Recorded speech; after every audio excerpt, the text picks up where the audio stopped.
Okay, you can start now, I think.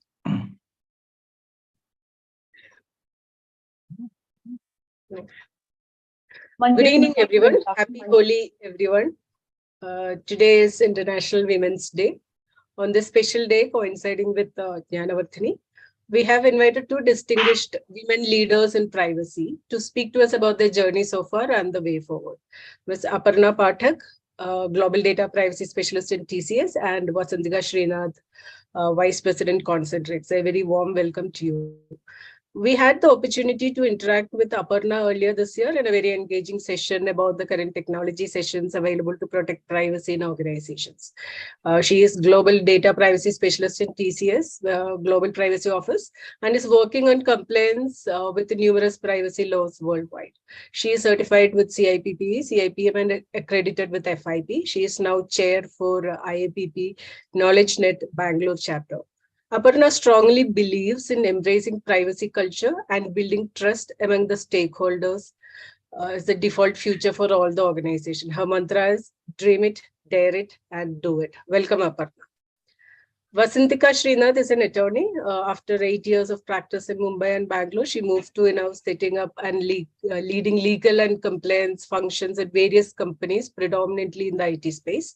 She's currently Vice President, Regulatory and Contract Compliance at Concentrix Corporation, where she's responsible for regulatory and policy compliance, contract compliance, and compliance assurance globally. She's also a privacy professional, a fellow of IAPP. She was recognized as a top 100 powerful women in law. She's a regular speaker at various legal events and seminars. Welcome, Vasantika. Aparna and Vasantika will be in conversation with Sanyogita. Sanyogita herself is a leader in privacy, earlier with Infosys and now with iTeleSecure, a vibrant member and solid contributor in FDPPI. Over to you, Sanyogita. Thank you, Manju, for those introductions. And wishing everyone a very happy Women's Day. And definitely FDBPI and Nabi sir and everyone is very much supportive to women in privacy and always helping us nurture ourselves and grow in this particular field. It's my pleasure to have Vasantika and Aparna today. And this conversation will help us to know unique experiences and perspectives they have had in the field of privacy. So I have a certain set of questions that for both of them. So I will probably start with Vasantika and Aparna both. So I'll start with Vasantika. Vasantika, I just wanted to know what sparked your interest in data privacy and how you got started in this particular field. We want all the women and others to know that, how you can start your careers in privacy and, let's know about your journey here. Yeah, my journey was actually a little not by design, in the sense that I had just set up the compliance function at Concentrix, and GDPR was around the corner. So it is a regulation, right? Privacy regulation. And until then, honestly, privacy was something that our information security team used to take care of. It was more like a check in the box, very, very honest. But that's what it was. It was a check in the box. And when we went through GDPR, we realized InfoSec cannot lead it any longer because it cannot be a check in the box activity. And obviously, they're conflicted. So now it's obvious that they're conflicted. But that time, it took us a long time to figure out that no, InfoSec cannot lead it any longer. So we need a neutral and independent function. So we went around all over the organization, and it came to me, and it appeared that I have to be the person who had to lead it. So I honestly had no clue what it entailed. I used to look at what InfoSec was doing, and I had no clue. I could not make out. So me and the InfoSec leader got ourselves, we went for some GDPR training. And I still remember those 4 days. I was so worried because I just could not understand what he was talking about, the trainer. And most of these things were like googlies or maybe bouncers. Yeah, it was actually bouncers, not even googlies. They were all bouncers. And then we came back, and I was still trying to understand things, and we had to then go and start implementing, right? So then when we started doing our DPIAs and the gap analysis, And then we said, we have this many countries to cover, this many functions to cover, and we split the work among all of us. And I picked something, and I had no choice but to go sit in front of the business and start working on it. And that's when, one by one, everything that I learned in the classroom started coming back to me, and the relevance became apparent as to why we are doing what we are doing and why we studied what we did. And it was more like, I think trial by fire and directly pushed into the deep end of the ocean. But within my, that is how my career in data privacy was, got started. And then it has been a very interesting journey. And then, we grew and more countries got into the fray. And now Concentrix is in over 50 countries, and every new country or any new business that we are growing in. For example, we may just be adding some seats. The first thing people do as part of any seat addition is send a note to my team. Data privacy looks at, what business it is, where it will be, and whether any privacy implication happens. Yes, no. No means they're free to go. If yes, then we look at it and then also ensure that privacy considerations are, part of all of that expansions. So it's grown a long way and we've come really far in that, but that's how my journey began and where we are today. Great. So, Aparna, how about you? Tell us about your part. I can echo so many things with Vasantika, but I had a different story here. I was in US. I think that time the GDPR news was there, but I did not know what these letters mean. So I was coming back and I had to sell my car because I was shifting my base. So I put it on public website, and somebody said, sent me an email saying, I'm ready to buy your car, whatever price you have quoted, I will send you a check. I said, do you not want to see the car? No, it's fine. I checked the VIN number and so, everything is fine. I was so happy and elated. I got the check also. And then I was happy. So things work so nice in US. So I posted few more ads. Same thing. Nobody wants to come and see the items and just send a check. I was happy and I have deposited the check. And then somewhere my antennas were ticking, saying something is wrong. So I asked my colleagues, saying, this is what is happening. So it's a fraud. It's a fraud that people are sending you details, and this check is going to bounce after 1 week. And that is how I was shocked. And those 3 days of my life were like, how can people do such kind of things? The names were so familiar. The voice was so kind of Indianized voice. And when I came back, I was like, somewhere the cyber security threat is real. And I was kind of victim, and I got saved by probably, just my antennas, I would say. So that's when I started just reading about GDPR, saying what is it and how it is and all, whether I'll be interested. But I think I liked the mysteries of data privacy and trying to solve those mysteries for the organization. So I started reading. I started participating in conversation as a silent participant, just to understand what people are talking about, because it was completely new. And I used to work here in the organization, and I was seeing the organization from here now, seeing where all the data is, how things are moving, who is having it and all. And that is how I started asking questions, more questions than I am getting answers. And today also, we have more questions than the answers. So that is how I started, then getting into the groove, understanding the nitty-gritties of the laws, reading a lot, then taking up the certification also. That helps me understand what this entire thing means. Because in US also the laws were not so stringent, but then connecting the dots, how it works in an organization, how the regulators will look at it. And whatever Vasantika has told, that her journey is kind of then same for me also. Becoming odd of what things are, what data is, and then seeing why people are doing this. This is such a common sense. And that's how the started journey. And I think over a period of time, it has been fantastic journey, because people started appreciating what we are doing. Earlier, as Vasantika said, it's our tick in a box. But then it becomes like it is not tick in a box. It is much more than that, because you have to demonstrate compliance even for that small link. So I think a lot of appreciation has happened among the people and even the global companies, where they realize that it is the thing now and it is going to continue. And I think that's how I started my journey around Sangeeta. Great to know that how you guys have come into this particular industry, privacy part of it. Nice. So, Apna would like to now know what were your biggest challenges that you must have faced during this privacy journey, and how you overcame them? How did you overcome them? Mm-hmm. I think the biggest challenge, and it is still the biggest challenge, is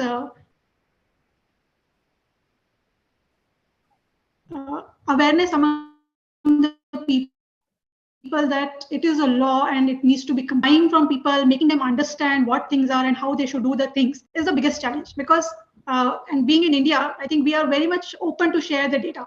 And global companies, while the Europe companies and all, they do understand what the data protection is, helping everybody understand and talk the same language, I think that has been the biggest challenge that I would say. But what also helps is having the leadership confidence in you, and also being there to provide a direction and bringing the strategy together.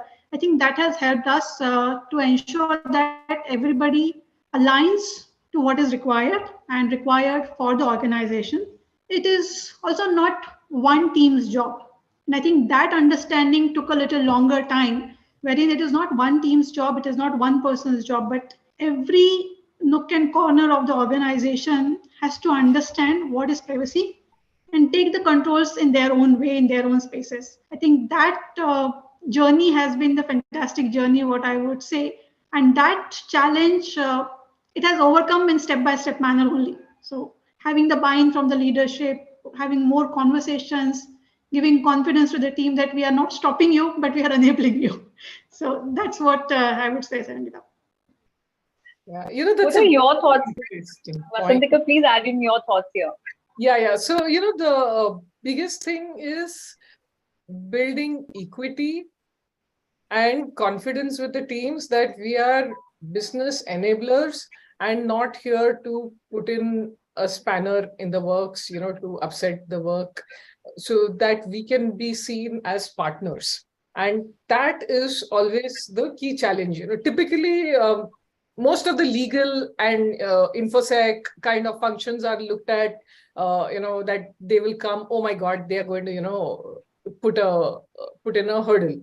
So building in that confidence with the business teams is the bigger the company, more the number of stakeholders, bigger is that challenge, bringing in everyone. So that is at a corporate level to ensure that everyone is able to, work together as a team.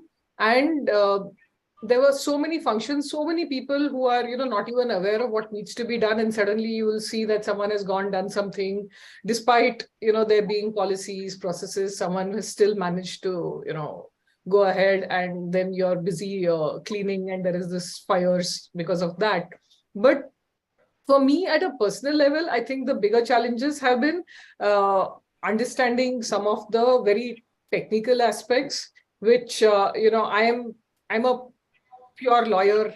So a lot of these, and my husband comes from a very solid technical background, because of which I would say I'm better off than many others. But I still do, could do with more knowledge. So, there are some things that I still struggle to understand. Then I force him to give me a lecture on, what certain things mean and how it will impact us. And that helps. But, so understanding some of the technical aspects and technologies is always, is one big uphill task for me. That is I would just want to add to Asantika's point. While she's saying technology was her challenge, for me, understanding the legal language was a challenge. Sometimes their answers were cryptic, and I can't make out whether it's a yes or a no. So I that was my would find challenge. that so straightforward in law, right? Because there are always so many options. You're right. Right. So we have both of them one coming from law background, another coming from a strong technology background. So the panels are amazing. So we have lots in store for audience as to if they want to pursue both, coming from both fields, right? So we'll come to that.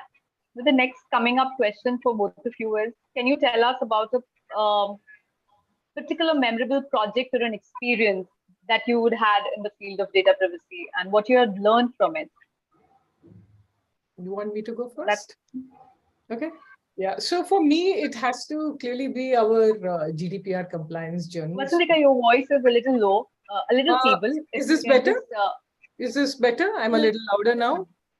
yeah, a little better. Yeah. So for me, it has to be our GDPR compliance journey.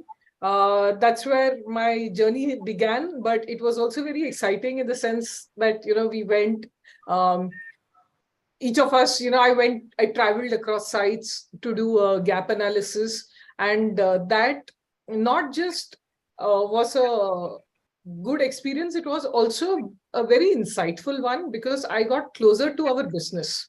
I began to understand our business processes in so much more detail that then I could, after some time, I knew what to expect. When I'm going to talk to next businesses, I know, that this is the pattern we follow. These are the challenges we have. So that was a very, very helpful, and it helped me not only as a privacy professional, it also helped me. I'm always wearing my compliance hat, right? So I'm all the time thinking of the various other laws that will impact us. And it helped me from all these perspectives to be sure that I got closer to business. So that was really, really nice for me. In addition to that, the other very interesting and exciting, though it was not the best of times, was our COVID. So we all had to move home, right? So it was a big challenge. We were, now we are almost 300,000 people. In the beginning of COVID, we were about 200,000. So, and we had to move everyone to work from home. So in India itself, we, within a span of 2 months, decided to take about 25,000 advisors to work from home. And that was happening in a global scale. The immediate issues that came with, we created, privacy notices, everything. But the thing was, we needed to see in most of your sites, we are in ITES. So security is a very, very important piece of what we do. So we have CCTVs, we have, in the site in brick and mortar, it's easy to run that. And then you have people who will come for floor walks. So if supposing there is a stable with all the advisors, there's a team leader right there who's watching people. And then there are the managers who are sitting right around there, and people are, all over the place. So to that extent, it's easier to keep an eye on people. When people started working from home, then we were not able to immediately do such things, right? We can't have people turning on their cameras all the time. Some people did try those things, but then we had to gradually introduce software for, some of it will entail biometric screening and, fraud protection and prevention and fraud management, and ensuring that all of those are in line with the respective data privacy laws for each country where we are implementing that was a real big project for us. So we were studying, so we had to start customizing it for each country. There are, limitations. Some countries you have to make, you have to go to Works Council. Some countries you have to go to the data protection authorities. Some countries you have to say that, this much is what you can do. You cannot force people to have cameras. So Europe had a limited version of what we do in many other countries. So we had to have a very customized, way for handling that. And that, I think, was a great experience for us all in managing. Aparna, for you? Yeah, I think that's a wonderful thing, and I can echo those days where people will come in the night saying, we have to deploy something tomorrow morning, and can you help us with the privacy review? So it was tough time, but I think thank God it has passed. Yeah. So from my perspective, I'll give a generic example, and I think it is applicable for all the domains also, but this was a real one. So when we go present anything, this is what we are expecting people to do. And I was presenting to 50 odd people, and everybody had that perception that Now people are coming, asking us to do something, and this is not in line, everything is wrong, everything like that, So that mindset was already formed. And I started my presentation saying, oh, this is what we want to do, this is how it will help. And one of the very senior leader stopped me and started asking more questions and probably giving more insights into what should be done or why it is not right and why that is not right. So now there is a perception of privacy that everybody has. And here is a very senior leader saying, this is how we should have done, or this is what I expect and all. So I had to subtly interrupt the person and say, I will have this covered in my next slides and allow me to complete the presentation. So once that presentation was done, I was expecting more bricks coming towards me. But then it so happened that the leader did not have any questions. And all the questions that were there, why you are doing this, what is it for me, how are you going to support us, and how is it going to change the business model, everything was answered. And there was not a single question. I was silent for some time, saying people are going to ask me questions. So what the takeaway that I had from this is, I would call it an ABC. A is always anticipate your questions rather than people coming and saying surprise questions that people will ask. So anticipate questions and be prepared. And I think this is applicable not only for privacy but everybody else. Second, what helped me is B, which is bring the business perspective, because I was talking in their language and helping them understand if I were a HR person, if I were a finance person, how will I do it? So that way, people started relating to what is being spoken about. It's not somebody coming and giving yarn and going, but bringing the business perspective had really helped, and participants were able to get something saying, this is my language and how I am able to implement it. Third one was collaboration. So as Vasantika was saying, be a partner in their journey. Rather than saying, you do this, you do that, we are here together and we will take it forward. And this is the right way of doing it. So as people think privacy is a police, but it is not a police. It's an enabler for everybody to look at things. So having that business perspective is really very important. And that is where privacy becomes a partner. So that was my experience where I was able to turn the mindset of people saying, I'm there to help you. So Sangita, over to you. Great, great. Amazing knowing those experiences from both of you as to how these challenges were taken care by you all, how you all flew through the journey. Great. So we had a lot of, so one question here I would like to make is how people, as you both are from diverse fields, like one is from law and other is from technology. So if women and others also want to pursue their careers in privacy, how can that come up? Like, how can that go hand in hand? So if somebody is from law and not having technological background, can they get into privacy? Is a major question that even I get asked sometimes. Can we get into privacy? So or probably the other way around.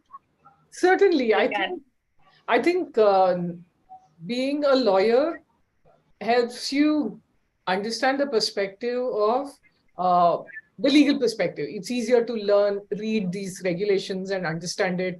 We are so used to reading that convoluted language, it's a part of what we do. So, and if it's simple English, we feel we'll look at all what is missing. So that is one very easy thing for a lawyer. But what is very important is the ability, no matter what we do, we have to, like Aparna said, not just, it's about being close to the business.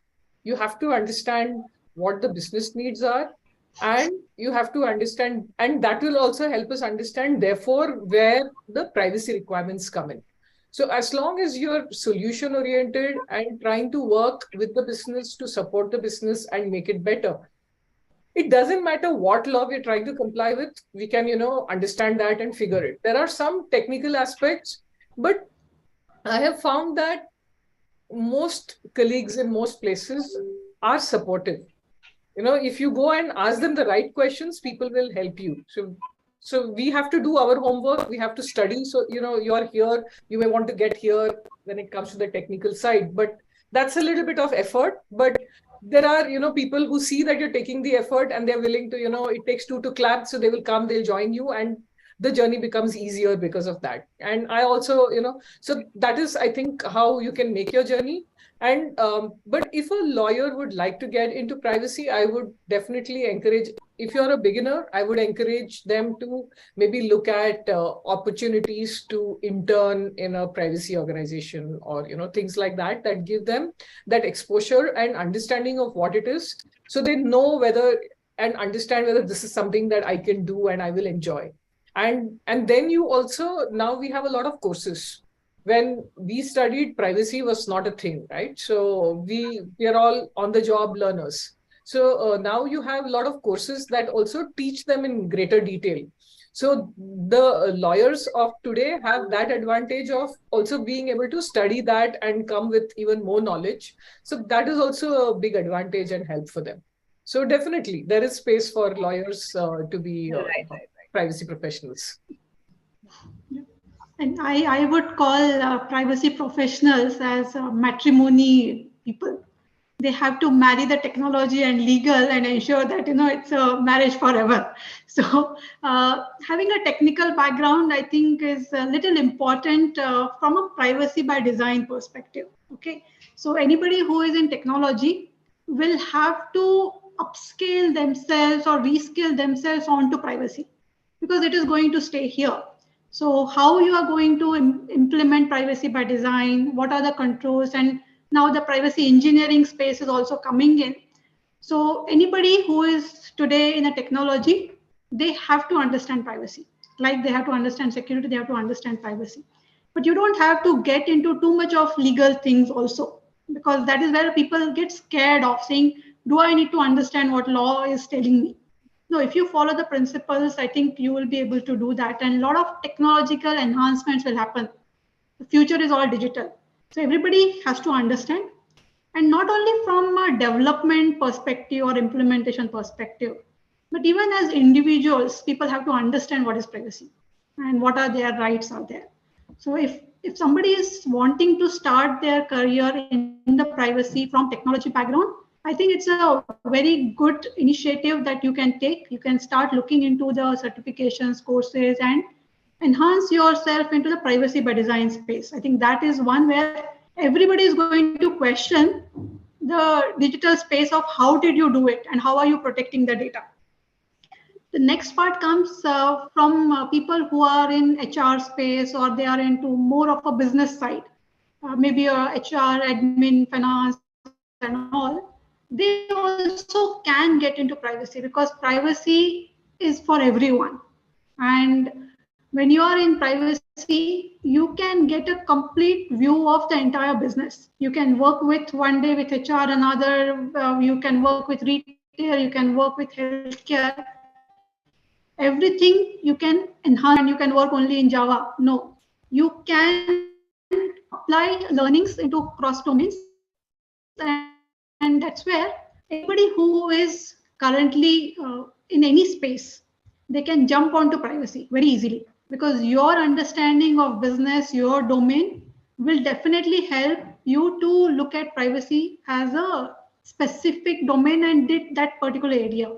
And given that there is a lot of AI that is being talked about today, once you have the understanding of technology, little bit of technology, you'll be able to ask right questions. And I think I agree with Vasantika saying having that little bit background of technology is an added plus. But you can always talk to people, understand, and people are there to help you. And it's a amazing field, lot of challenges, and no two things will be common. Okay, every challenge is a unique, and that's where it's a strength of that domain. Yes. Absolutely. So much agree with both of you. And to enhance that knowledge, FDPPI has a couple of courses which probably people who want to enter into the industry can do that. All of those details are at fdppi.in. Yeah, I think our Jnana Vardhinis are also very good. Whenever I can, I join. I wish I could join more frequently, but we have very fantastic subjects which are discussed. So that is also a very good place to learn a lot. Yes, all the newcomers who want to get into the industry should join these kind. I so much agree with you, Asmita. They should attend these kind of sessions. Fantastic. It was a great knowing both of your journeys. With the new bill coming in, the Indian Digital Personal Data Protection Bill, and at the start of the session, Navi sir said we are getting some consultations done in New Delhi and now in Bangalore. We are hoping, we are keeping fingers crossed that it will be passing on 13th of March. Let's see. We'll wait for the good thing to come in. But yeah, so I have a question around it for you all. Let's touch upon it.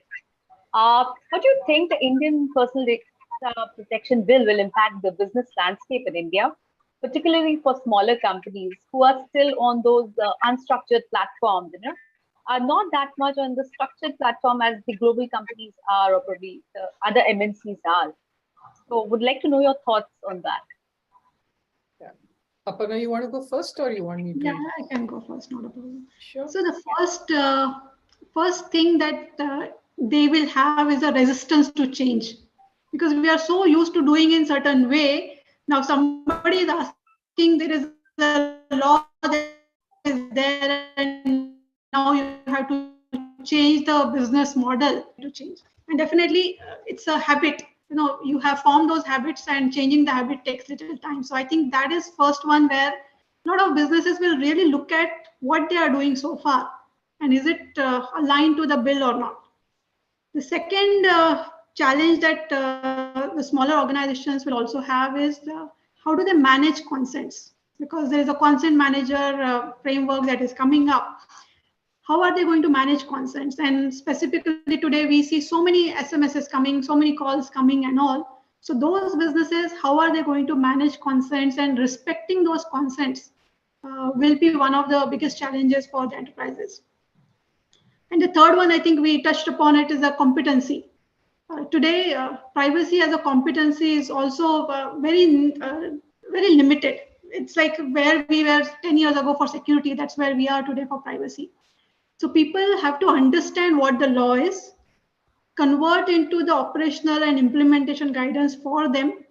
And that, without that competency and awareness, I think that will be the third challenge that I would want to call out. Vasantika, over to you. Yeah, you're right. Absolutely. I think you covered almost everything. The thing is, in India and most places, the biggest collector of PI are retailers. Fortunately, this regulation only talks of automated processing. So if it's a small kirana shop who is receiving, but the problem is the small kirana shops may not really be collecting PI, but many of them sell, they sell top-ups for your mobile phone. So things like that, and that is automated. So I don't know how, those kind of things will get regulated. And do they even have the ability to understand and implement any kind of safeguards? Or they may say, we are not collecting it. You have just, I've just helped you top it up. But then your phone will have, when they top up using their mobile phone. I don't own a prepaid one, but I have seen others going to shops, and the shopkeeper will pull out his mobile phone and do something, and then you will get an SMS saying that your phone has been topped up. So he's automatically got your personal data. He knows your name. He's got your number. So, they are collecting information, but how are they going to ensure, and how will, you can't even, and this law talks of deemed consent. But how are we going to ensure? So you are deemed to have given your consent for that. But how are you going to ensure that tomorrow, therefore, you're not going to end up with some kind of a SMS and things like that? And you go to most of these retail stores, irrespective of, all the big brands, they will ask for your phone number. Even if you say, no, I don't want an SMS, he will say, it's only for your invoice. You will get your invoice by SMS. We are not going to print out an invoice. So they'll force you to give that. And then they will say, I have done this personally in 2 of these big chains. I've said, I don't want you to send me SMSs later. So he showed me on his system that he has checked, do not, no SMS. And immediately from the next day, I still get those SMSs.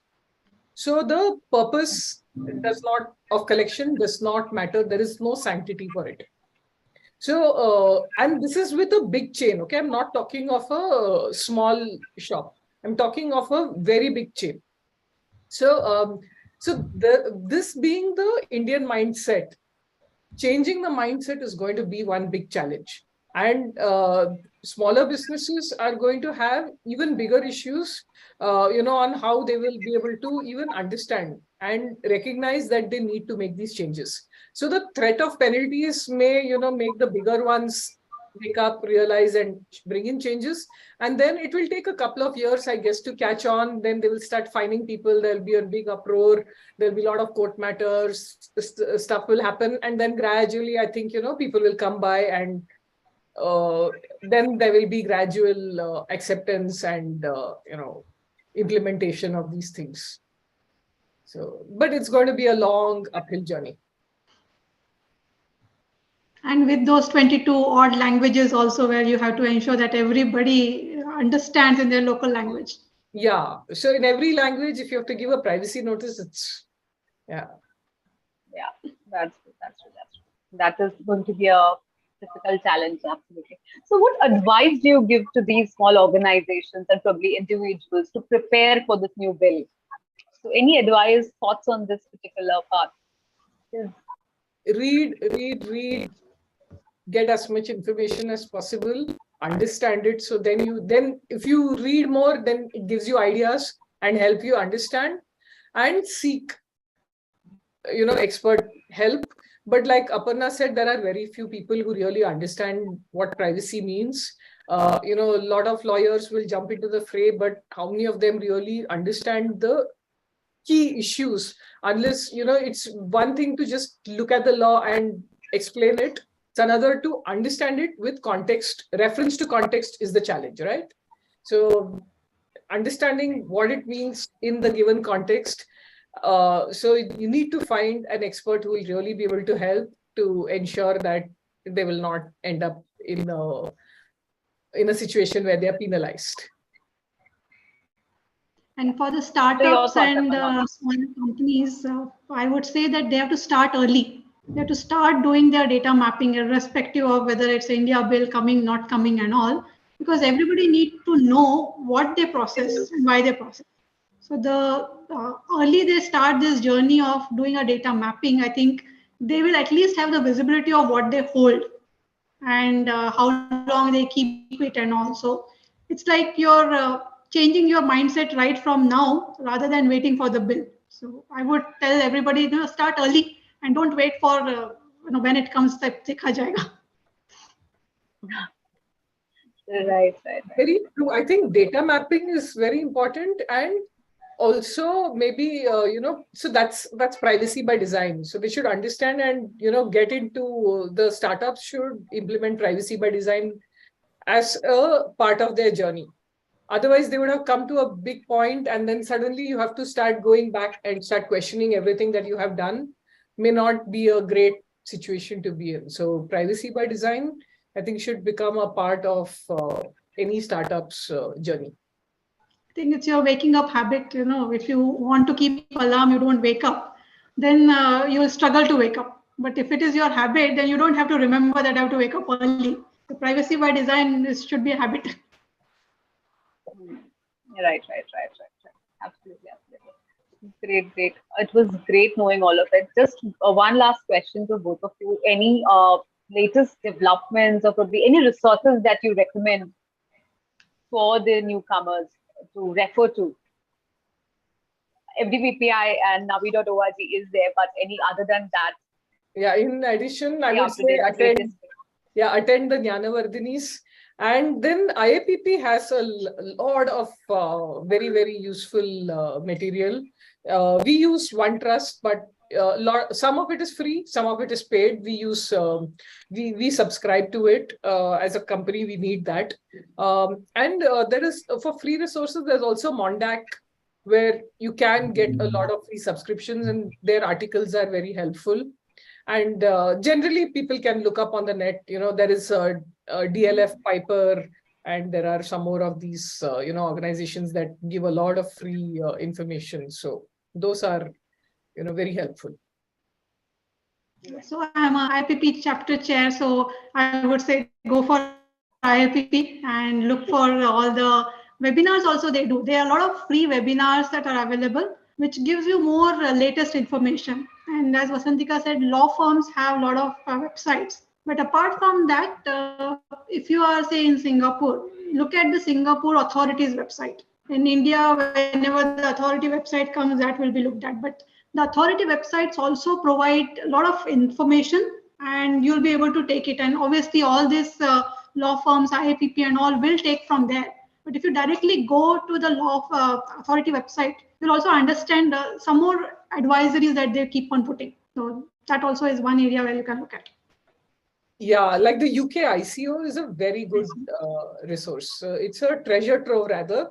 And UK, and quite a few of these authorities. So if you're working in that field, you can actually call them. They are very helpful.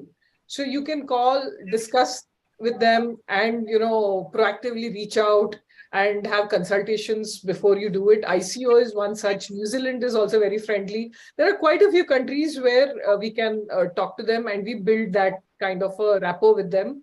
So before we need something, we can do that also. So that's another place where people can look for. But approaching the authority should be not just to ask very vague questions. You have to be very clear. You've done all your homework and you still have something that really needs their inputs, is when you would go to them.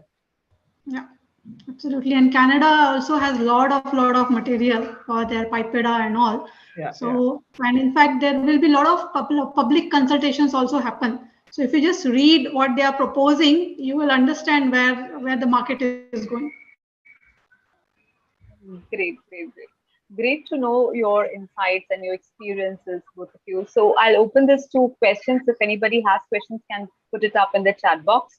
And even would like Navi sir to add in here. Navi sir, you there? Yeah. I'm there. Okay. Yeah, Navi sir. So I Navi left. sir, you had been always a supportive to women and women in privacy. So now, please, all your thoughts here. I left the floor for all the women only, so I blocked my video. Okay. Couple of interesting things. One of the things which I would like to ask is now both Vasantika and Aparna spoke about different sources. Okay, particularly the ICO, the Canada Supervisory Authority, and other things. Normally, the other professionals won't have the time to go through these websites. Only some of us who have some specific need, we try to go and then search through that information. In fact, professionals like us should actually pick up that important information and then redistribute it to our professionals. That is what our FDPPI Telegram channel or everything is there. Normally, what happens in these groups is that people will only listen. They will only absorb information given by others. They never contribute to the development of knowledge. I think all of us need to actually become teachers, okay, in whatever manner, okay. So, in fact, sometimes in our Telegram group, I have tried to ask people questions just to initiate a debate. But as most of you are aware, people are very, very silent. I think that we need to change, because knowledge sharing, both within the company as well as in these professional groups, is essential if we want to build a culture of privacy across the country. In fact, the reason why I have started this DPDPB dialogue is we want to have as many programs as possible with as many companies as possible. We are anyway offering it free. Nobody loses anything. They have to only spend some 1 hour of their time with their executives. And that is the only way you can actually spread the awareness. Because before the government starts penalizing, okay, which may be another year or so, even if the act is passed, they will most probably give the time for implementation, and then after the time of implementation, again there may be further time for imposing penalties. So there will be a time. But before that, as our friends were telling, we have to remember the days when they started this privacy 4 years back when GDPR came, when in the whole company, however big the company was in terms of business, the knowledge about privacy was near zero only. So people did not know about what to do. So it takes time for people to actually absorb the principles.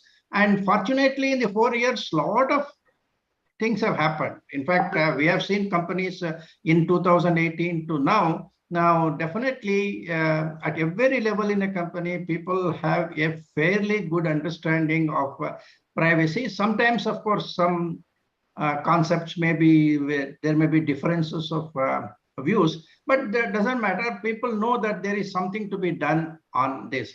Same way, when this new act comes, now there is a lot of things to be done within the company. Just take, for example, our DPB. It says all your legacy consents you will have to renew. Okay. Now, every company which is doing business is already having millions of data sets. They do not have the consent based on the new DPB. So it says that you have to actually renew the consent. Maybe the rules and notifications may give some time, maybe 3 months, maybe 6 months. But the first thing which will have to be done by these companies is to actually obtain renewal of consents for the existing data sets. So there is a lot of work, and every person in the organization needs to cooperate. It is not a job of only the DPO. The one person in DPO, he will not even know what is happening in so many units of the organization. And that is why we feel that an organizational level culture has to be developed, so that we try to find local leaders who will at least talk to the DPO and say, this is what I am trying to do. I don't know whether it is correct or wrong. Then the DPO can perhaps help. So probably you have to set up within your own organizations the second level of people. You can call them as the privacy champions or some such special name you can give. But there is a need for the DPOs to develop their own, you can say, informers across the organization to bring the issues to their, you can say, knowledge. Otherwise, it is going to be very difficult. And in fact, the law will come, and after some time, penalties also may be imposed. And suddenly everybody will start blaming that we were happy 2 years back when there was no law, and now suddenly there is a law. Management will be unhappy.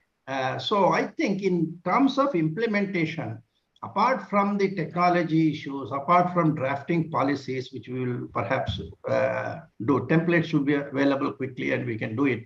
But motivating our employees to actually implement privacy will be the biggest challenge.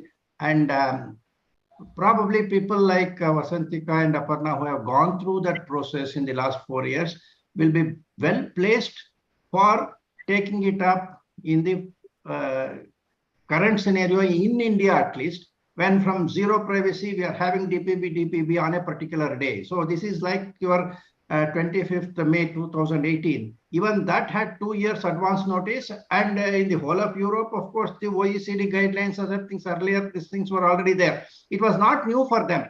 But for the Indian people, it is new. Okay. And the SMEs and others who are not so far exposed to GDPR, at least if companies are exposed to GDPR, they know something and they know only how to shift it to the Indian data. That is what they have to manage. But other companies, you are talking of Kirana shops or smaller these things, they virtually have no idea of what is privacy. And leave aside the small Kirana shops, let us say a mid-sized, say a kind of a pharmacy, a mall or something like that, where data is really critical, but they don't know. Okay. Now, how do we actually make them understand is a challenge. And I think, of course, people like FDPPA would like to help in those things, but what work has to be done by some professionals. Everything cannot be done by one person or something like that. But like we used to say that, that every person teach somebody else. So privacy also, every professional have to have a kind of a attitude to say that, okay, in this quarter, let me see how much of information we can disseminate. Okay, so for all the people who are in FDPPI, my specific request is, please use our message groups to share your knowledge. Whether it is correct or not, many times we are afraid that, okay, I may say something wrong. Yes, it's possible that sometimes when we type on the things, things will happen. But sharing of knowledge is important. Now we are getting into the AI. Now Aparna was talking about her cyber security, this thing.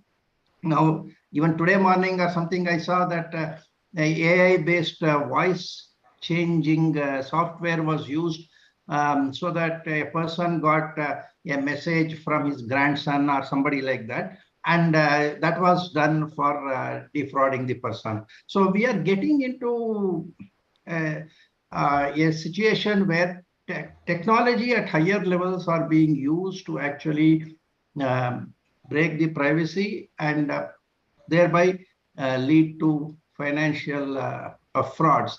And I think we need to, this also has to be seen within the companies. Now, within the company, there have been old instances where CEO's voice was used for, say, committing frauds. So now, with AI being easily available in terms of apps, we are having higher risks of privacy coming out of this new technology, and we need to actually see how we try to put in new controls to enable this. Any thoughts, Aparna and Vasantika? How do we handle chat GPT kind of a thing? Yesterday, you were saying that some employees are posting all the corporate information into the chat GPT and asking it to provide a presentation, PPT. Okay, so it's confidential information. Okay, now how do you handle that? Are you going to ban chat GPT in your organization? Now, it's a direct question. Do you think we should do that?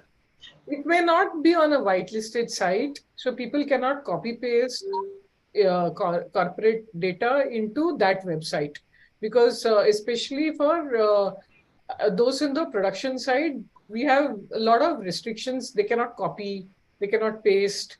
So they cannot possibly take that information and put it on ChatGPT. That will happen at a level where people don't have those restrictions. But we have a lot of those whitelisted sites. So for those who are working from site, will not be able to access those particular websites.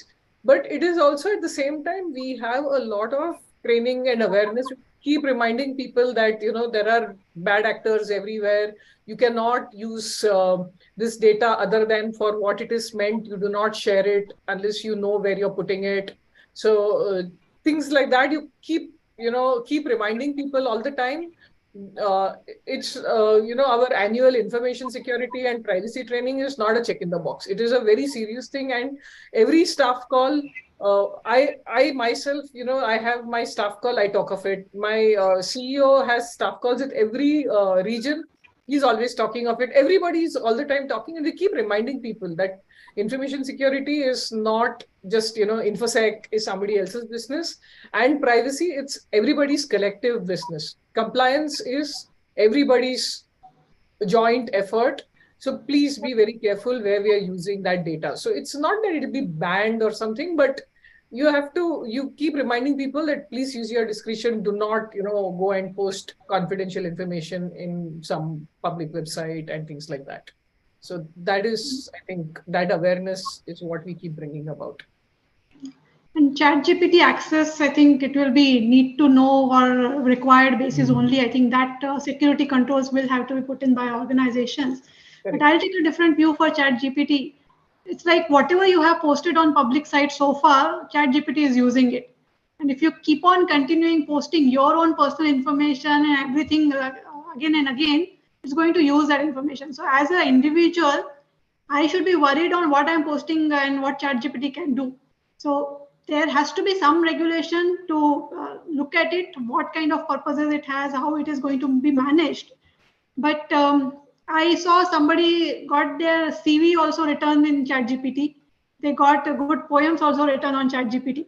So while there are a lot of good use cases that can be done, people should be aware of there are bad things that also can happen. So as an individual, I am little scared of ChatGPT. Yeah, it's profiling all of us, right? So every question we ask it, it's profiling and creating. And it's also knows who, if I type in, it knows I'm Vasantika Srinath, and it knows it has my LinkedIn profile, it has my Facebook profile, it knows where all I clicked. And then if I ask it a question, it adds to my profile. It's building a more detailed profile of myself than I can also imagine, perhaps. Yeah, but is it building further data based on current information, or has it is it tied up with the 2021 data only? I think first version it was for the old data, but I think they are bringing. I think Bing is the current version. So Bing, what version is the latest information? So there will be a lot of versions coming up for the latest data also. Okay, Ramesh has got something to say. Nothing, sir. I think as said, as our Dr. Ghosh says, human firewall is the best solution. So how do you build that firewall into each other individual, and then they in turn use those awareness to control the urge to use things which are not proven. I think that would be helpful. But yeah, I mean, the technology cannot be stopped, but you need to be on the borderline. That's why And, that's why in PDPSA we have included distributed responsibility as one of the important aspects. Okay, people have to realize why we have started talking about this distributed responsibility 2 years back when we first version of PDPSA came. Since then we are talking of this distributed responsibility. We want every employee to take responsibility for data within his control. See, if in my laptop I have got some data, I cannot expect Aparna to take control of that. Okay, she may be the DPO, but I am responsible for the data which is in my computer. So in the employment scenario also, every employee should be able to take responsibility for the data to which he has got access to. And that is why then only this will happen. Otherwise, you have one. so sometimes I think the leaders also need to resist the peer pressure, because someone has done it and I need to do it. Otherwise, my management or team does not look at me as a leader. I think that peer pressure is also causing this unnecessary catch up, where eventually they don't know how to return back from there. Sir, I have to drop. Yeah, Ramesh sir, please, if you can. Yeah, Vasantika, thank you for joining us today and sharing your experiences and insights on the privacy bill. It was glad to have you on the session. Ramesh has to give his vote of thanks to you. So to all of you all. Ramesh, please, over to you. Yeah, thanks, Sanjita. Ramesh, and again, wish you all a very happy Women's Day, first of all, and thanks for sharing your insights. I think all your insights are very useful, and I think your experience speaks a lot and volumes there. And as Navi sir said, maybe we all need to get into each one teach one. So maybe that's where you get more privacy professionals coming out, or maybe even diversity. Let's put it that way, and then get more people out of it. Thanks for sharing your inputs, Vasantika and Aparna and Sanjogita, for leading this discussion. And have a good day. It's a great validation. Thank you. Thank you so much. Thanks for inviting me. Thank you. Thank you, everybody. Thank you. Yeah. Thank you.